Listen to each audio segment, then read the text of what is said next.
ప్రతిజనకం అంటే ఏంటి అని అంటే ఇప్పుడు సాధారణంగా వ్యాధికారక జీవి అనేటువంటిది ఉంటుంది. వ్యాధికారక జీవి ఉపరితలంపై ఉంటూ మానవ రోగనిరోధక వ్యవస్థని ప్రేరేపించేటువంటి అన్య పదార్థాన్ని మనము ప్రతిజనకం అని అంటాం. ఏ అన్య పదార్థానికైతే మానవుని యొక్క రోగనిరోధక వ్యవస్థను ప్రేరేపించే శక్తిని కలిగి ఉంటుందో ఆ రకమైనటువంటి అన్య పదార్థాన్ని మనము ప్రతిజనకం అని పేర్కొనడం జరుగుతుంది. ప్రతిదేహకం అని అంటే వ్యాధికారకం ఉపరితలంపై ఉన్న ప్రతిజనకంకి విరుద్ధంగా లింఫోసైట్లు రూపొందించి విడుదల చేసేటువంటి గ్లైకోప్రోటీన్లని ప్రతిదేహకాలు అని అంటాం. ప్రతిదేహకాలు అని అంటే స్థూలంగా గ్లైకోప్రోటీన్ల సమూహం.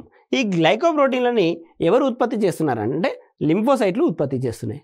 లింఫోసైట్లు ఎందుకు ఉత్పత్తి చేస్తున్నాయి అని అంటే వ్యాధికారక జీవి అనేటువంటిది మన దేహంలోకి ప్రవేశించినప్పుడు వ్యాధికారక జీవి పైన ఉన్నటువంటి ప్రతిజనకాలపై పోరాడే విధంగా లింఫోసైట్లు అనేటువంటివి ఈ ప్రతిదేహకాలని ఉత్పత్తి చేస్తున్నాయి. అప్పుడు ఈ ప్రతిదేహాలు అనేటువంటివి ప్రతిజనకంపై పోరాడి వాటిని చంపివేసి అసంక్రామిత వ్యవస్థ లోపల పాల్గొనడం జరుగుతుంది.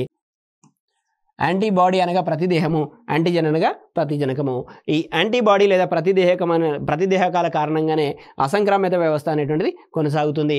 మన దేహం అనేటువంటిది సంరక్షించబడుతుందన్న విషయాన్ని గుర్తుంచుకోండి.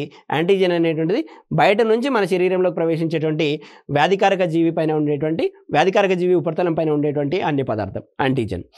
ప్రతిదేహం అనేటువంటిది మన బాడీ ఉత్పత్తి చేసేటువంటి యాంటీజన్కి వ్యతిరేకంగా, ప్రతిజనకానికి వ్యతిరేకంగా మన బాడీ ఉత్పత్తి చేసేటువంటిదే ప్రతిదేహకం.